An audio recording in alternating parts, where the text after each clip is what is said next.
Hi everyone, and welcome back to the New York School of Design's Intro to Digital Design. This is Lesson 7. My name is Vidal Saifali Valencia, and I'm a fashion designer here in New York City. Another way that you can utilize Illustrator is to create or edit patterns. So patterns can mean prints, it can mean textures, it can mean stitches for sweater designs, it can mean all types of things. It can mean fabric swatches like this denim here, but regardless of what you're using, you can take an image from the internet and create a pattern out of it, or you can creatively create your own using shapes or lines or paths or any number of things in Illustrator itself. So if I were to just take this little selection of circles here, these sort of polka dots, and let's say I just want to pick those, I can go up here to Object, drop down to Pattern, and click Make. It's going to tell you that a new pattern has been added to the swatches, as patterns live in the same place that swatches do. So all of your patterns, when you make them, will go over here with your swatches.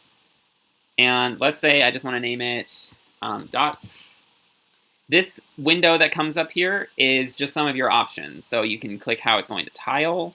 You can change the width and the height. You can change how it's overlapping, how many times it'll copy, you name it. So otherwise, you'll see in your window here, you have this green bar with this gray bar up here. This is just to show you that you are in a isolation mode. So you are only working on whatever you had selected.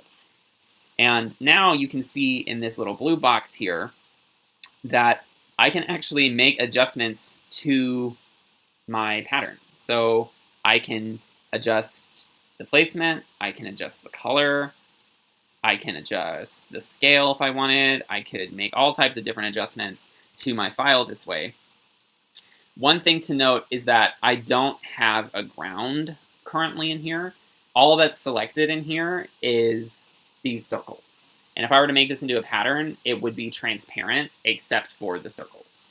So I'm just going to go ahead and let it be transparent for now for a demonstration. And when I'm done, I can either click away or I can click done.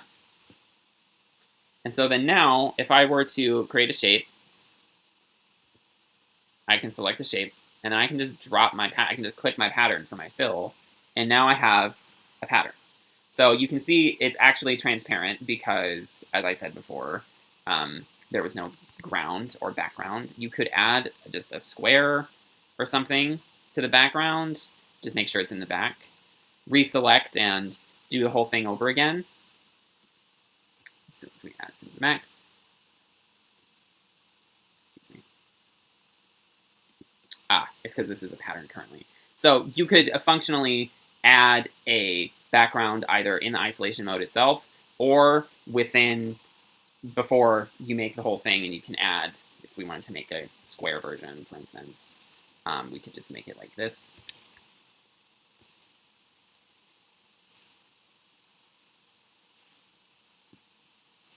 I'm just going to click done. But now if I were to pick this, you can see that this is not transparent. Additionally, you can create patterns in Illustrator with images. And so this is just an image I found on the internet, and it's of a denim. And let's say I wanted to show in my sketches or in my CADs or in my flats that some of them will be made in denim. So if I were to just select that image, do the same process, object, pattern, make, it's going to bring up this same window, and I'm going to click done. And now I have my denim texture, which I can also apply to my sketches. Illustrator does come with some default options. You can see some of them within some of these swatches in this swatch menu here. There's a couple that come preset when you open Illustrator, like foliage and pompadour, I believe. You cannot make patterns with existing patterns. So you can see this is just a shape with this pompadour fill. If I were to go pattern make, it's going to tell me I cannot because you can't make a pattern of a pattern. Now, if you want to apply these certain things to your sketches, you can see the fills as patterns function the same way as fills for just flat color. So if I were to pick pieces of my shirt and I want to make them my denim texture, I can just select, and there you have it. I'm just selecting the pieces and applying it from the swatch menu here as my fill, and now it's a denim shirt. Now, you might get into trouble sometimes if you made a pattern yourself without a background. As you'll see if I apply this one here, you can see straight through this body.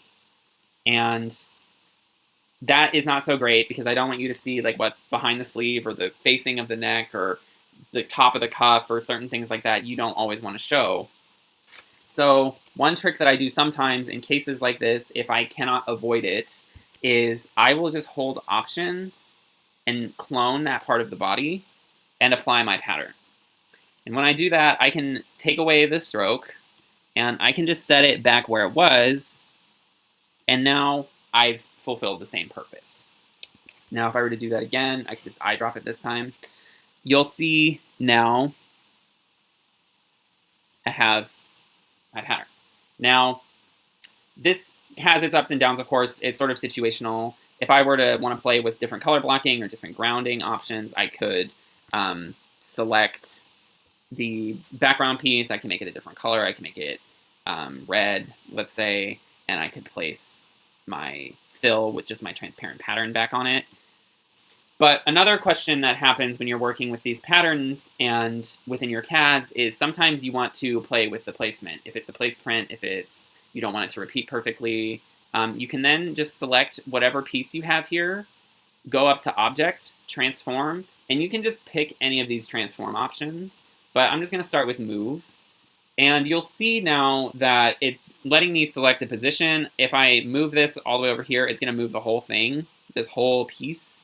But if I unclick Transform Objects, it's actually only going to make adjustments to the pattern on the inside.